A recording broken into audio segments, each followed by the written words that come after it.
الحمد لله رب العالمين والعاقبة للمتقين والصلاة والسلام على سيد الأنبياء والمرسلين وعلى آله وصحبه أجمعين. أما بعد، فقد قال الله تعالى في القرآن المجيد والفرقان الحميد: فأعوذ بالله من الشيطان الرجيم أن طهر بيتي للطائفين والعاكفين والركع السجود. وقال النبي صلى الله عليه وسلم في المعتكف: يعتكف الذنوب ويجزى له من الحسنات كعامل الحسنات كلها، أو كما قال عليه الصلاة والسلام.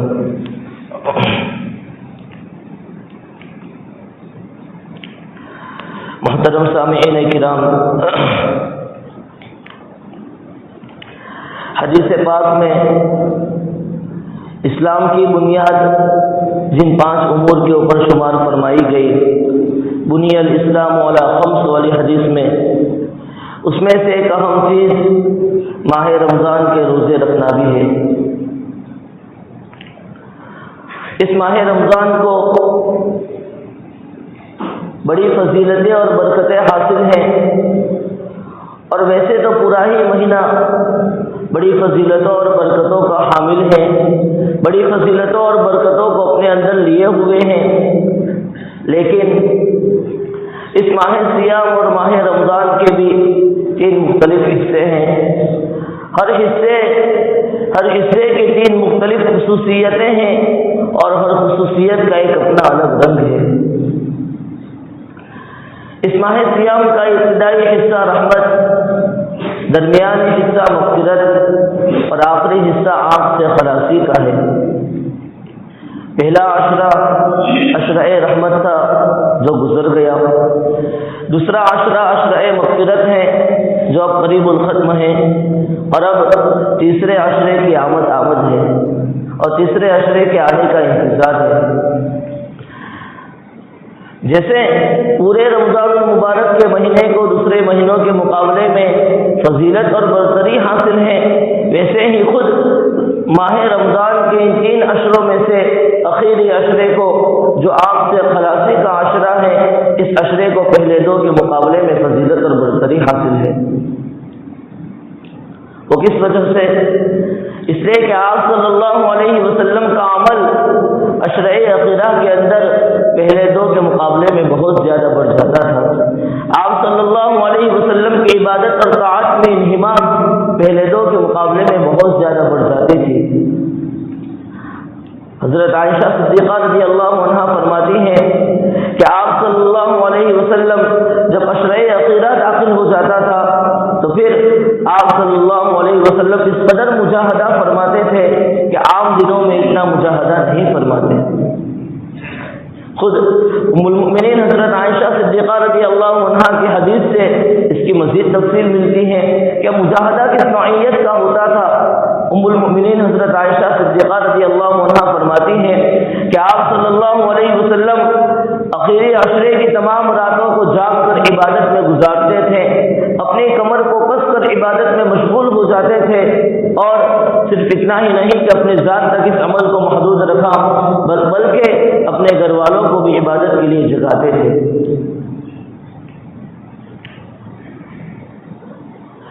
اور اس رات میں آخری عشرے کی تمام رات میں آپ صلی اللہ علیہ وسلم کا جو عبادت کا معمول اہتمام کے ساتھ ہے وہ زیادتی والا ہے. ورنہ ویسے تو آپ صلی اللہ علیہ وسلم پورے سال کی تمام راتوں میں رات کی عبادتوں کا آپ علیہ الصلاۃ والسلام کا معمول تھا. فرق صرف یہ ہے کہ تمام راتوں میں عبادت کا معمول اس طرح تھا، ترتیب یہ تھی کچھ وقت آرام کیا، باقی وقت عبادت کے اندر خرچ کیا.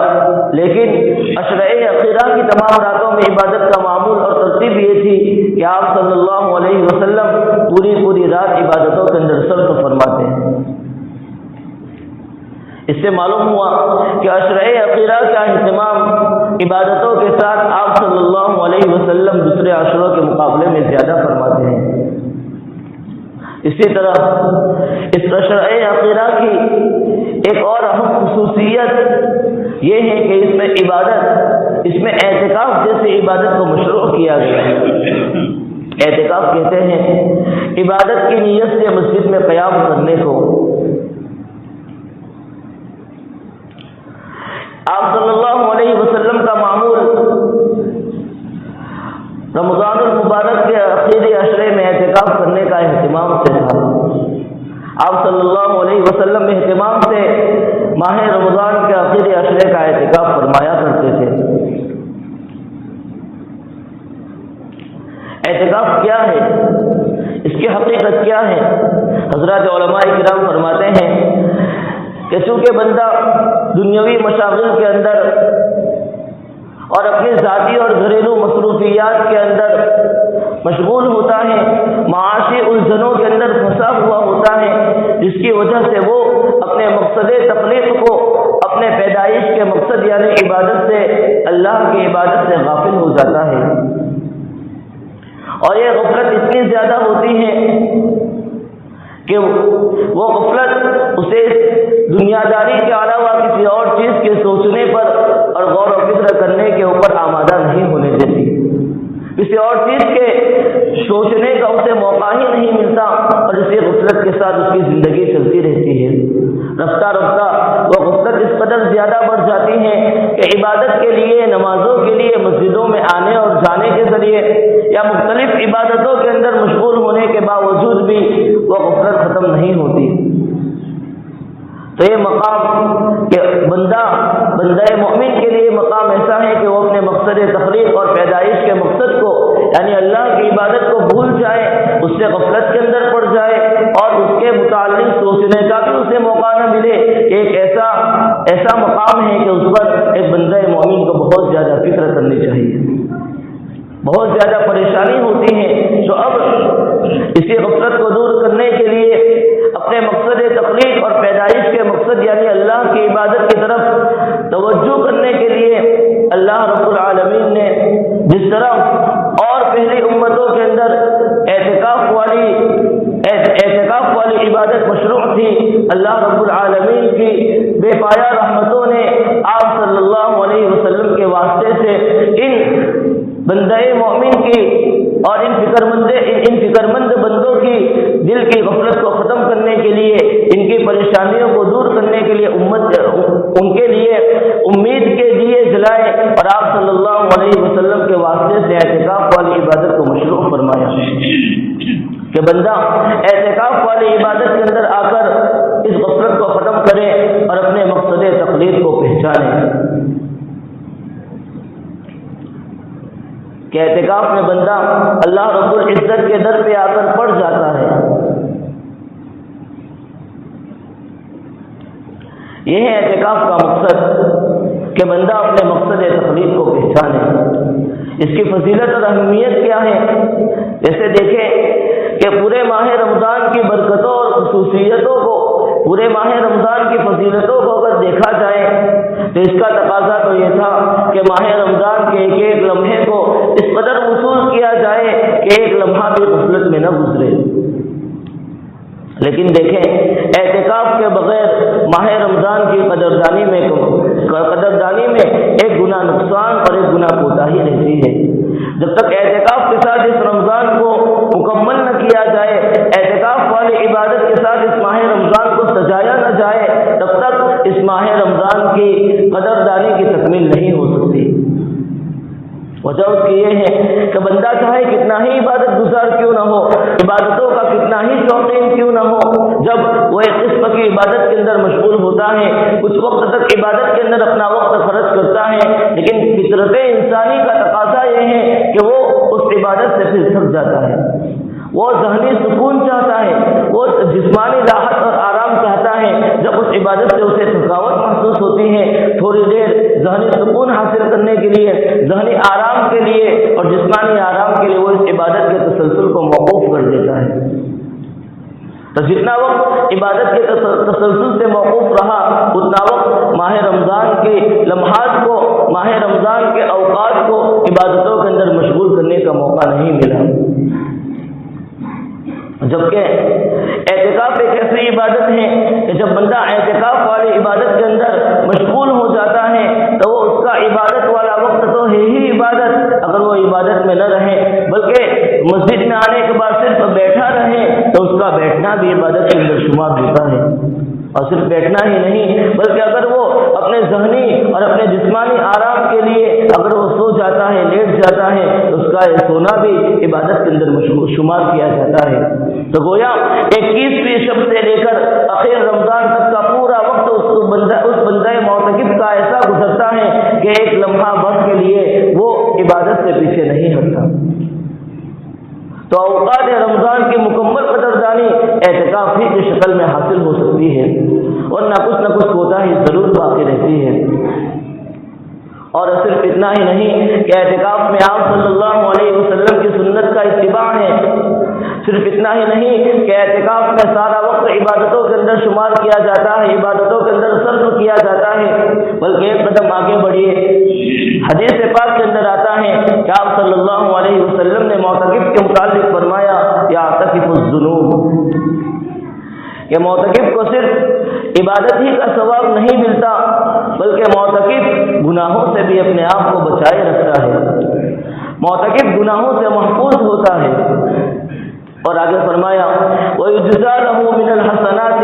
كَعَامِلِ الْحَسَنَاتِ كُلِّهَا، صرف یہ نہیں کہ معصیت سے وہ بچ گیا بلکہ معصیت سے بچنے کے ساتھ حسنات کے کرنے کا بھی اس کو ثواب ملتا ہے۔ یعنی ایک بندے معتکف کو اعتکاف کی حالت میں جن عبادتوں سے روک دیا جاتا ہے، مثلا مریض ہے کہ اس کی عیادت کرنا ہے، اعتکاف کی وجہ سے نہیں جا سکتا، جنازہ ہے کہ اس میں شریک ہونا ہے، اعتکاف کی وجہ سے نہیں جا سکتا، اس کے علاوہ کوئی اور عبادتیں ہیں تو وہ عبادتیں کہ اعتکاف کی وجہ سے جس میں وہ بندہ شامل نہیں ہو سکتا، شریک نہیں ہو سکتا، اللہ تبارک و تعالیٰ کی بے پایا رحمتوں نے یہ انتظام فرمایا کہ اعتکاف کی حالت میں ان عبادتوں کا ثواب مفت میں ملا۔ یہ مزید دو خصوصیتیں ہیں کہ معصیت سے بچاؤ ہو جاتا ہے، ورنہ ماہ رمضان کے اندر بھی ایسے اسباب کبھی پیدا ہو جاتے ہیں کہ نہ چاہتے ہوئے بھی بندے سے گناہ صادر ہو جاتے ہیں، تو اعتکاف کی حالت میں اس معصیت سے اجتناب کا، معصیت سے بچنے کا بھی پورا کا پورا اہتمام ہے۔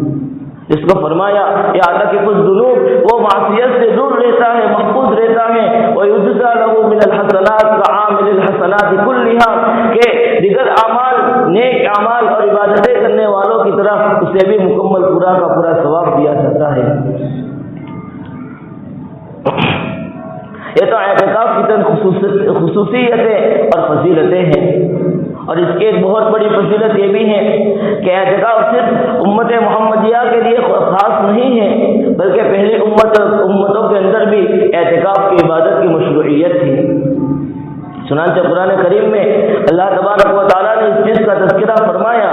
کہ جب دو جلیل القدر نبی حضرت اسماعیل علیہ السلام اور ان کے والد حضرت ابراہیم علیہ السلام جب بیت اللہ کی تعمیر سے فارغ ہوئے تو اللہ تبارک و تعالیٰ نے ان دو جلیل القدر انبیاء کو اس بات کا حکم فرمایا کہ مسجد میں اعتکاف کرنے والوں کے لیے، مسجد میں آ کر عبادت اور نماز ادا کرنے والوں کے لیے اور بیت اللہ کا طواف کرنے والوں کے لیے اس مسجد کو پاک صاف رکھو۔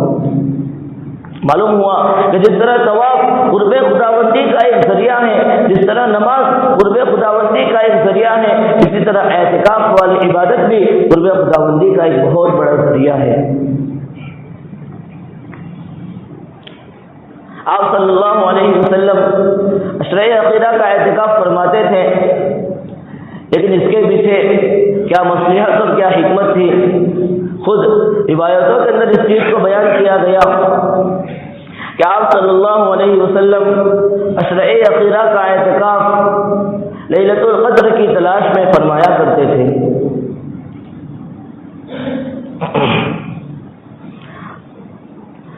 حضرت عائشہ صدیقہ رضی اللہ عنہا فرماتی ہیں کہ آپ صلی اللہ علیہ وسلم عشرۂ عقیدہ میں اعتکاف فرماتے تھے اور فرماتے تھے کہ رمضان کی آخری 10 راتوں میں لیلۃ القدر کو تلاش کرو۔ اس کی مزید تفصیل حضرت ابو سعید خدری رضی اللہ عنہ کی روایت سے معلوم ہوتی ہے۔ فرماتے ہیں کہ ہم مسجد نبوی میں آپ صلی اللہ علیہ وسلم کے ساتھ معتکف تھے، اعتکاف والے عمل میں شریک تھے۔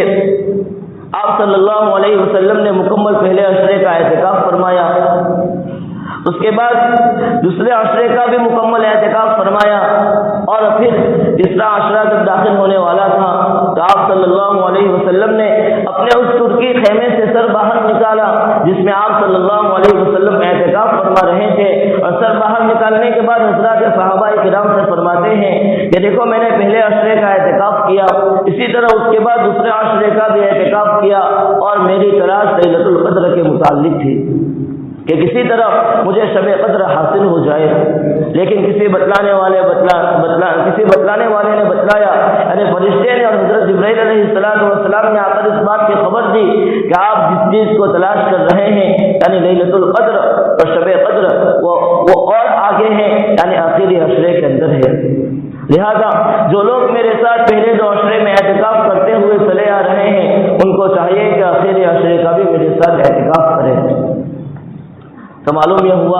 کہ آخری عشرے کے اعتکاف کا جو اہتمام ہے مقصد اس کا یہ ہے کہ لیلۃ القدر کی عبادت اور شب قدر کی عبادت کسی طرح حاصل ہو جائے، یعنی یہ اس قدر عظیم رات ہے، اس عظیم رات کی تلاش کے لیے آپ صلی اللہ علیہ وسلم نے زندگی بھر کے لیے ماہ صیام اور ماہ رمضان کے آخری عشرے کا اعتکاف فرمایا۔ لیلۃ القدر کتنی عظیم چیز ہے، خود قرآن کریم میں اللہ تبارک و تعالیٰ نے اس کا تذکرہ فرمایا کہ لیلۃ القدر اور شب قدر یہی وہ بابرکت اور مبارک رات ہیں، اس بابرکت رات میں پورے قرآن کریم کو لوح محفوظ سے آسمان دنیا پر نازل کیا گیا۔ بہت بڑی فضیلت کی بات ہے کہ اللہ تبارک و تعالیٰ نے اپنے کلام مجید کے نازل کرنے کے لیے اس رات کا انتخاب فرمایا،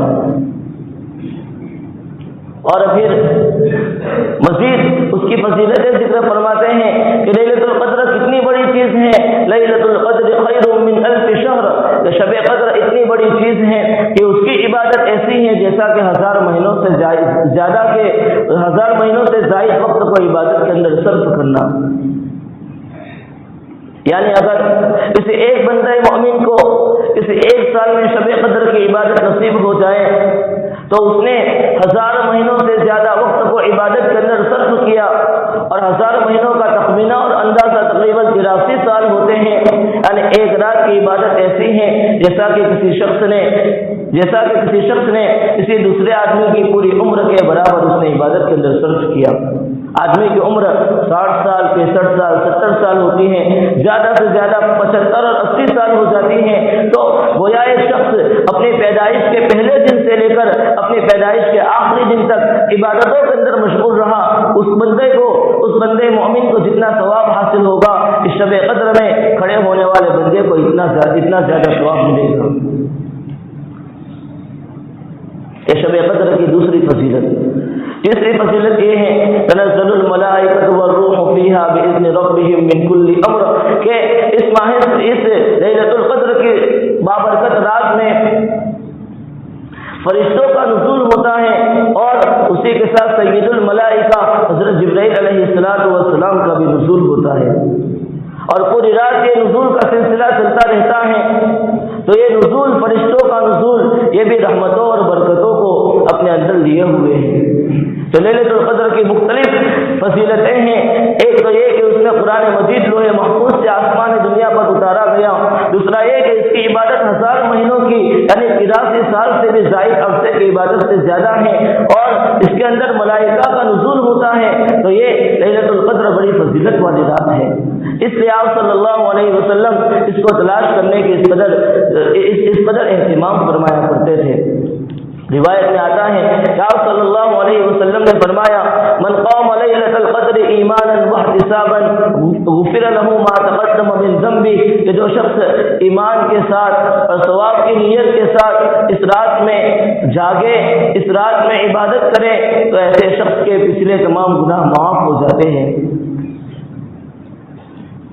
شرط یہ ہے کہ بندہ مومن ہو، اس کے عقائد ٹھیک ہو، وہ باطل عقائد کے اندر پھنسا ہوا نہ ہو،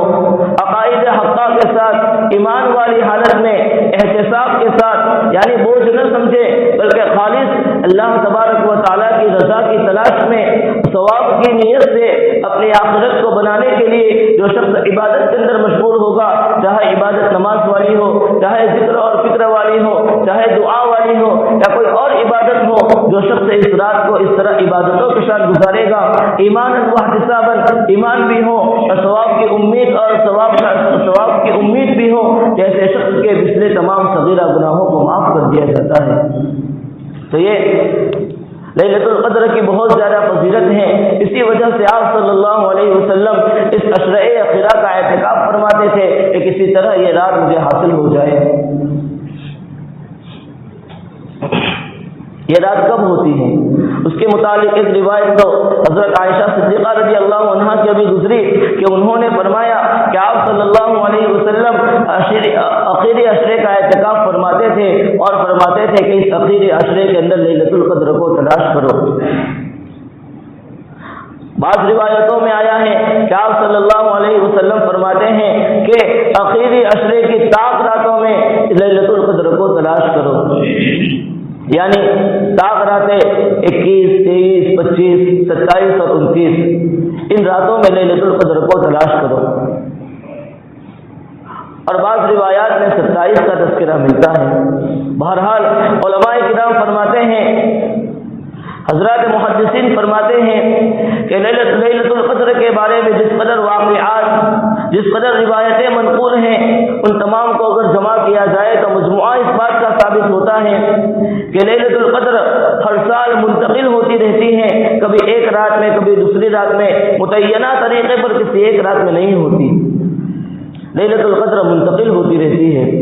اور اسی کے ساتھ لیلۃ القدر کا امکان ماہ رمضان کے اندر زیادہ بڑھ جاتا ہے، اور ماہ رمضان کے اندر بھی آخری عشرے میں اس کا ہونا بہت زیادہ اس کا امکان ہے، اور آخری عشرے کے اندر بھی طاق راتوں میں اس کا امکان اور زیادہ ہے، اور طاق راتوں کے اندر بھی 27 کو اس کا ہونا اور زیادہ اس کا امکان ہے۔ اس لیے اس بات کی کوشش کرنی چاہیے کہ ہم اعتکاف والی عبادت کو انجام دیتے ہوئے اس پورے آخری عشرے کو وصول کرنے کی فکر کریں کہ لیلۃ القدر ہمیں کسی طرح مل جائے۔ اگر پوری رات جاگنا نصیب نہ ہو، اگر سو کر بھی اگر آدھا وقت عبادت کیا، کچھ وقت آرام کیا، تو وہ بھی عبادت کے اندر شمار کیا جائے گا۔ اور پھر جو حضرات اعتکاف کے اندر مشغول نہیں، وہ